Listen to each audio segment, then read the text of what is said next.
In the name of the Father, and of the Son, and of the Holy Spirit. Amen. So, when I was a kid, I was told that Jesus made grape juice. Because you don't drink wine. So wine just meant like grape juice. That Jesus had made grape juice. Then started paying attention to the words, and the chief steward is very clear about how this is supposed to work. You serve the good grape juice first, and then the inferior grape juice after everyone has become drunk. And so this whole thing came into a new kind of clarity for me when I guess it was probably about 3 years ago. NPR had done actually it may have been 6 years ago, NPR did this piece on ancient wines. And they were talking about how much wine quality has improved for us. And to demonstrate how bad it was, they talked about what the ancients would do, the Romans in particular, would do to make their wine palatable. So it's not always safe to drink water back then because they couldn't guarantee that the source was pure all the time. And so much like it was all the way up through colonial times in America, something that had been fermented was always a little safer for the people to consume. So wine was a popular beverage.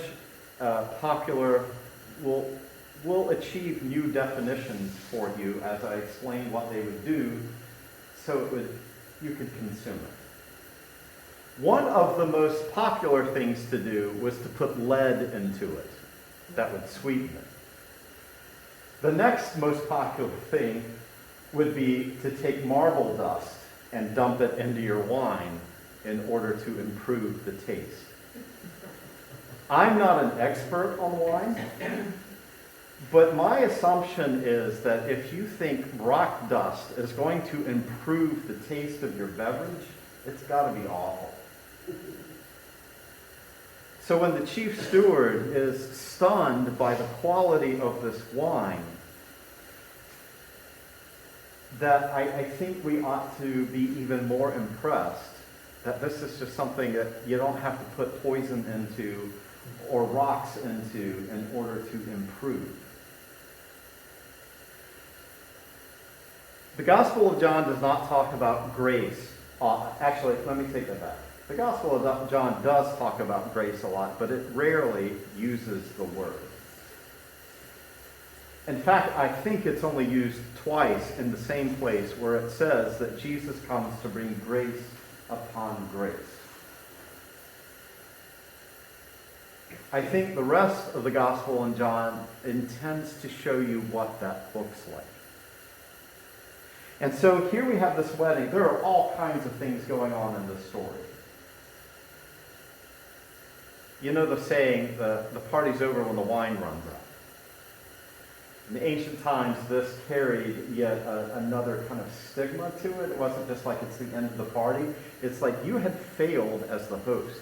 So here's this happy couple about to begin their life together, and it's going to start out on them botching their own wedding party. And so Mary, who's never called Mary in the Gospel of John, who only shows up twice at this story, obviously, she's referred to only as the mother of Jesus. And she shows up again at the foot of the cross. And so there's 2 times she appears in the Gospel of John. So the mother of Jesus comes to him and says, you need to help them. She knows who Jesus is at some level. I did change the reading a little bit. It's often translated as Jesus saying, woman, what has that to do with me?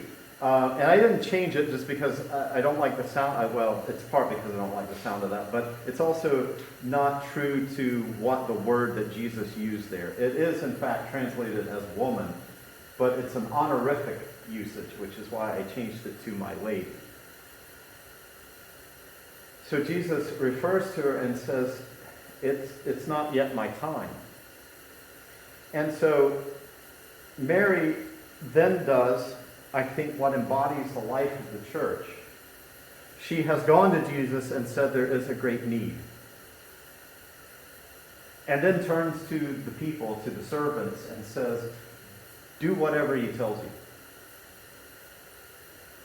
And so this miracle of grace upon grace happens. Jesus doesn't make just a little bit of wine. It's 6 jars holding 20 to 30 gallons each. This party will go on for a while. And it is the best wine.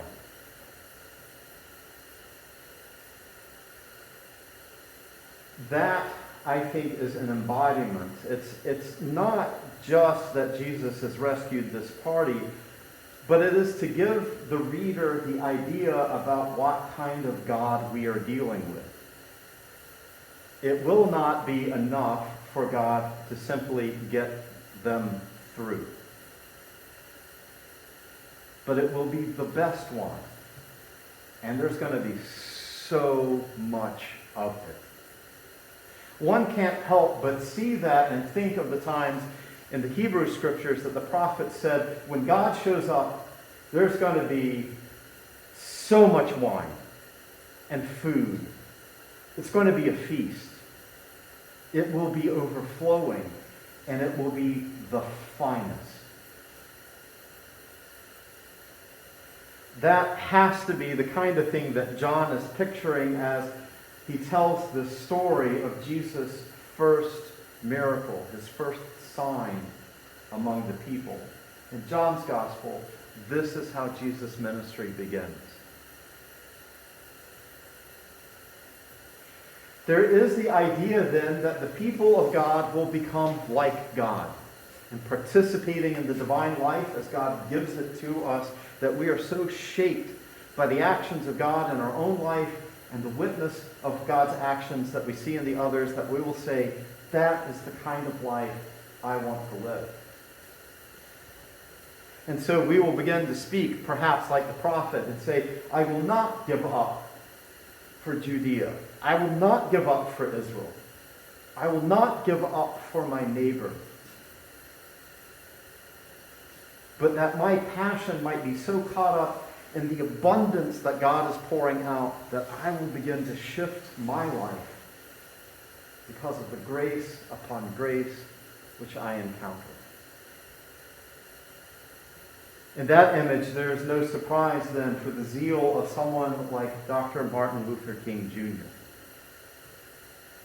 who also was steeped in these stories, who approached the hope for his neighbors, his fellow people of color, with a passion that had seen the grace upon grace that God would give.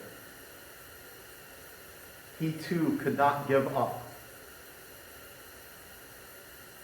We are called to be so shaped by the story that we too, in earnest, pursue the best for our neighbor.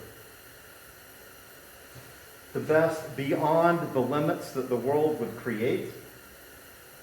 The best of beyond what is capable of when the wine runs out. To fill up the jars and to say, watch what God will do. We do not always know what it will look like in the moment. And we certainly face a world that is steeped in the kind of culture that has that hierarchy of better and less, of honor and shame that the couple in this story faced when the wine at their party ran out. We don't always know what that context is going to look like. We don't always know how God will act. But I think we're called to show up as the mother of Jesus and say, Jesus, their wine has run out. And then turn to the servants and say, do whatever he tells you. In the name of the Father, and of the Son, and of the Holy Spirit. Amen.